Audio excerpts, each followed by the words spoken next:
lasciato il CRS4 e Annalisa Bonfiglio, ci siamo spostati negli uffici della CNA e partiamo proprio dalla riflessione che facevamo con la presidentessa del CRS4, questo crollo dei laureati in soli 6 anni in Sardegna. Secondo lei, Porcu, da che cosa è motivato? Ma guardi, ci sono cause di lungo periodo, ma che ovviamente anche la crisi economica ha concorso ad accentuare.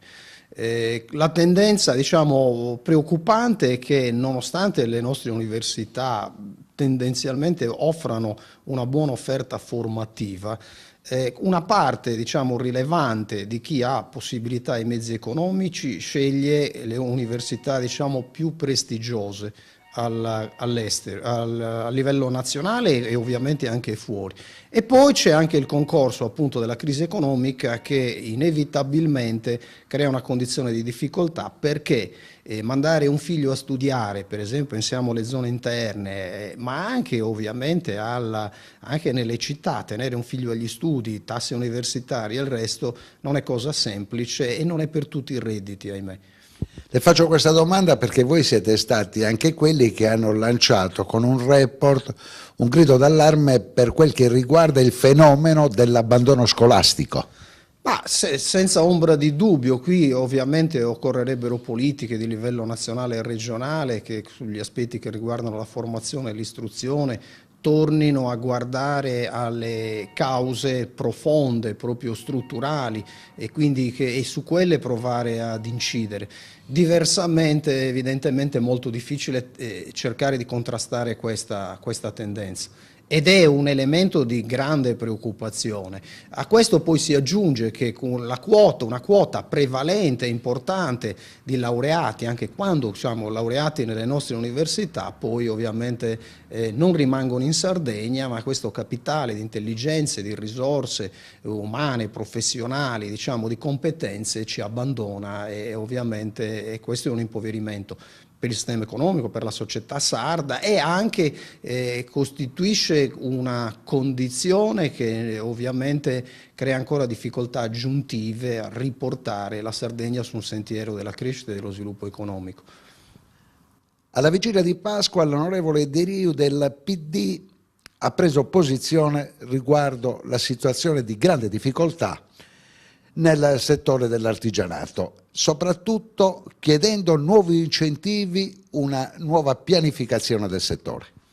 Ma noi pensiamo che, ovviamente lo abbiamo detto, è un'iniziativa importante, è importante che il legislatore, lo sollecitiamo da tempo, torni ad affrontare uno dei temi che peraltro importanti, che riguardano uno dei settori, diciamo, più vitali e strategici. Ricordiamo che da inizio della crisi noi abbiamo perso quasi il 18% in termini di stock delle imprese artigiane, 7.600 imprese. Delle quali il 50% perse nel settore dell'edilizia. Delle quali dell'edilizia, dei trasporti, quindi con una condizione, diciamo, di impoverimento, diciamo, generale e di difficoltà e di indebolimento appunto generale del tessuto produttivo. Occorre peraltro dire che questa tendenza purtroppo non si arresta, nonostante dei timidi segnali di miglioramento. Nel 2017 nel comparto artigiano abbiamo avuto un'ulteriore moria di oltre 700 imprese e siamo la regione che ha i tassi, diciamo, più elevati di cessazione delle imprese artigiane nel panorama nazionale. E quindi è importante, ma proprio perché nonostante questo l'artigianato continua ad essere uno dei motori del sistema produttivo, rappresenta ancora il 25%, un quarto delle imprese attive in Sardegna. Quindi sono artigiane il 74% delle imprese manifatturiere, con quasi il 50% degli addetti, il 67% delle imprese edili, il 49% delle imprese nel settore dei trasporti. Ecco, quindi questa iniziativa è doppiamente importante. Noi speriamo che serva ad avviare una riflessione seria e intorno a questa, anche come sosteniamo da tempo, costruire gli strumenti e gli interventi, diciamo, di supporto e anche i correttivi che sono necessari per poter provare a mitigare gli effetti appunto di una crisi. Peraltro, come diciamo da tempo, questa condizione non è solo legata appunto al portato della crisi, ma anche alla scarsa attenzione che il legislatore, non solo regionale, ma dobbiamo dire anche nazionale, ha riservato al sistema delle piccole imprese. Martedì prossimo appuntamento in serata per parlare di nuovi incentivi per le imprese artigiane della Sardegna. Di cosa si tratta? Ma ecco, per esempio, questa è una delle iniziative che noi abbiamo sollecitato da tempo e sulla quale ovviamente abbiamo manifestato soddisfazione, espresso un plauso al legislatore regionale, perché nella legge di stabilità 2018 è stato finalmente inserito un correttivo, sono state stanziate risorse aggiuntive sulla legge 949, che è una legge importantissima da un punto di vista del supporto e che riguarda in particolare le imprese artigiane.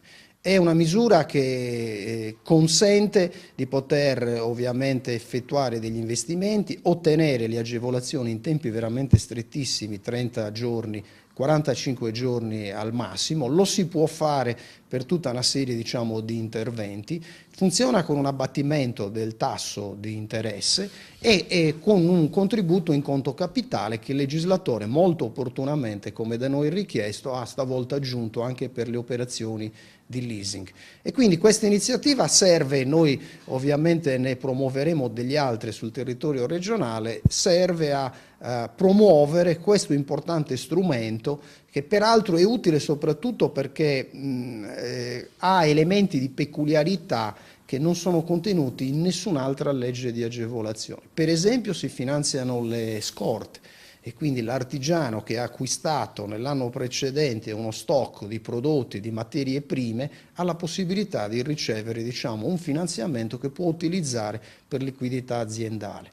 Oltre a questo c'è da dire che rientrano e sono agevolate tutte le spese che le imprese compiono nell'ultimo anno e quindi qui superiamo anche quella condizione di criticità che è rappresentata dall'insieme degli incentivi, dove se l'imprenditore deve effettuare un investimento deve prima aver fatto la domanda.